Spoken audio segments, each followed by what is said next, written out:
Hello mga kasenyor, today we're going on another baby bus adventure and this time we will be visiting the historic town of Naik, Cavite. So samahan niyo ako as we explore the heritage sites, historical places around the beautiful old town of Naik, Cavite. So samahan niyo ako, tara na, sumakay na tayo ng baby bus at puntahan natin ang Naik, Cavite. Let's go!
Andito na kami sa Kawit, sa Naik pala.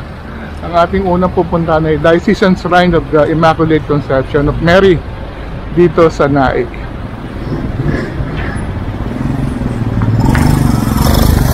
Ito na siya.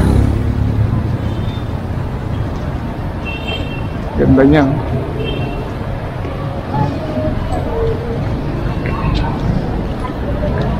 pa sinabi nung... Masakit ba? Masakit na rin. Sabi ko.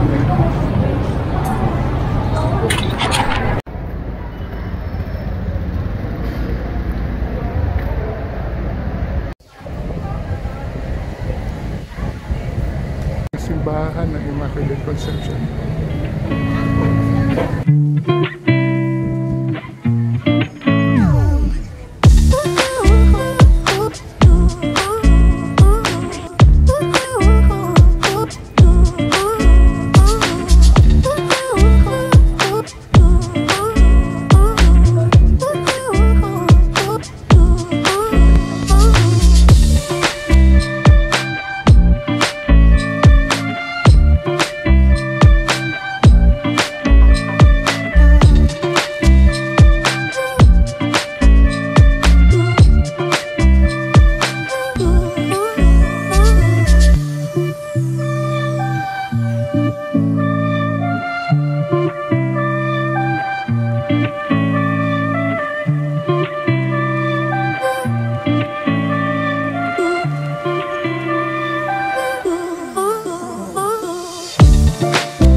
Casa Hacienda de Naik.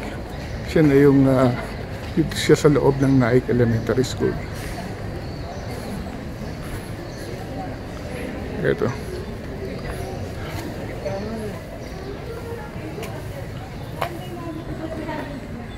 Ito yung Casa Hacienda de Naik. Diyan kinulong si Andres Bonifacio. Sana mapasok natin yung museum niya.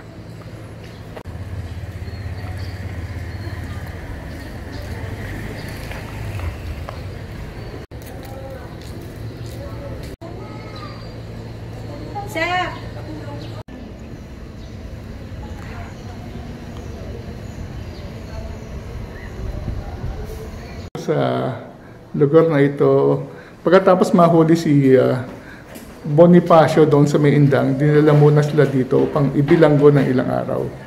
So ito yung Bartolina ng Casa Hacienda de Naik. Buti pinayagan tayo ni Kuya na mapasok ito. So ito yung hindi natin alam kung sino dito si Bonifacio at ang kapatid niya na si Procopio yata ang pangalan.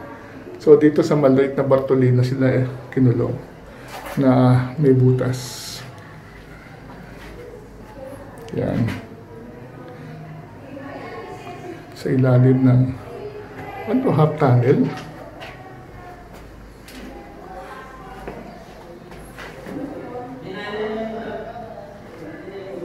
Yan, binibig sila dito ng durian at dito sila kinulong. Casa Hacienda de Naik. Na dating pag may-ari ng mga paring praile na nakuha naman ng mga Pilipino during bago matapos ang himagsikan. So, unfortunately, pagkatapos ng Tejeros Convention at natalo si Bonifacio, inakusahan sila ng treason. At dito sila ikinulong matapos mahuli sa Intan. Ito yung Bartolina nila.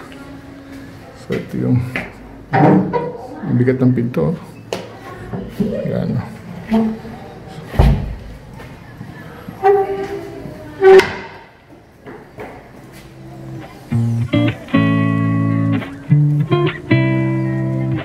dating munisipyo, Hall of Justice na sa ngayon.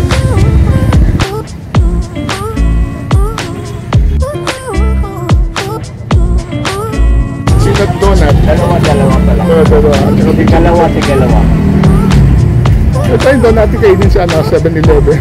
Oo. Kaya ako dito, ano to? Peanut donut. Peanut donut at saka cheese donut. Mura. Bichon cheese. Bito cheese. 12 pesos mura dito. Itubukan natin. Ang tatlo. Sarap. Mainit pa ako. Sabi ko parang interesting na hahango na. Parang ano, chocolate? Oo, kahit kaya naman. 12 pesos mura. Kaya,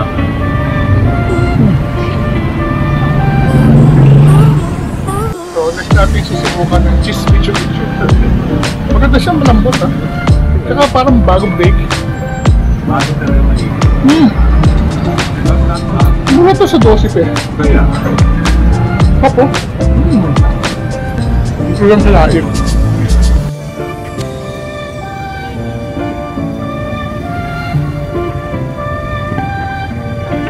Old houses. 50s.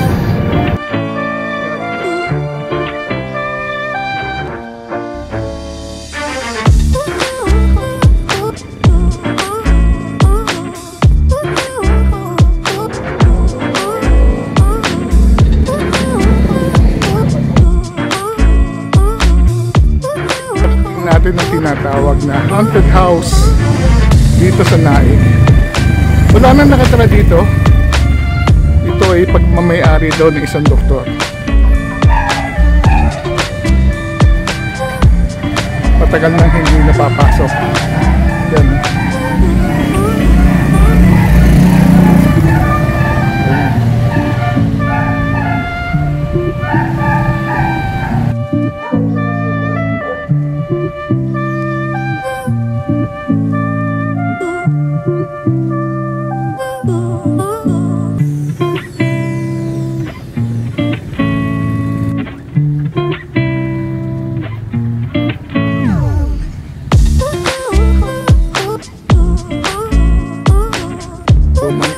Yung mga iskisan at ito daw yung Poblete House.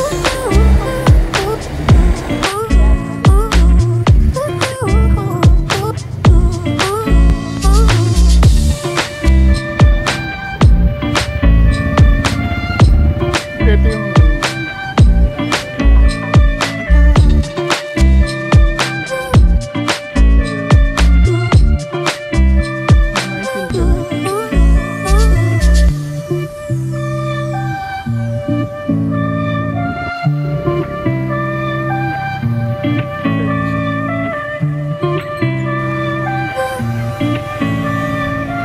Eugenio Bibengco Ancestral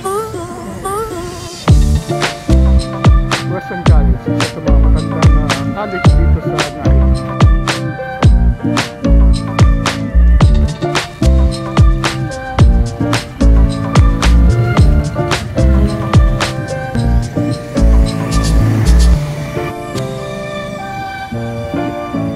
Hello mga ka-senior, I just got home from our short trip to Naik, Cavite, and I guess I have to close my vlog here. I'm very happy na ginawa natin ang adventure na to, na nag-baby bus ulit tayo papuntang Naik, Cavite. Naik, Cavite is one of the most historic towns in Cavite dahil marami nangyari dito. And we're glad that we're finally able to visit the Casa Hacienda de Naik, kung saan nangyari noong 1896 or 1897, kung saan kinulong si Andres Bonifacio at ang kanyang kapatid na si Procopio after na sila ihulihin sa Indang at bago sila dalhin sa Maragondon upang magkaroon ng paglilitis. Nakita natin ng gaano kaliit ang kanilang pinakulungan at halos walang ventilation. Siguro ang hirap ng dinanas ng ating pambansang bayani at ang kanyang kapatid. Also, nabisita natin ang simbahan ng Naik na isa sa pinakamagandang simbahan. Napakaganda ng kanyang interior. Hindi mo masyadong pansin sa labas dahil very simplistic lang yung labas. Pero yung interior, sobrang ganda. Ang ganda na kanyang mga retablos. Also, napuntahan natin yung dating munisipyo na isa na ngayong Hall of Justice. So, hindi na natin pinasok. At ang isa pang maganda sa Naik is naikot natin napakaraming ancestral houses. Ang dami palang lumang bahay dito sa Naik.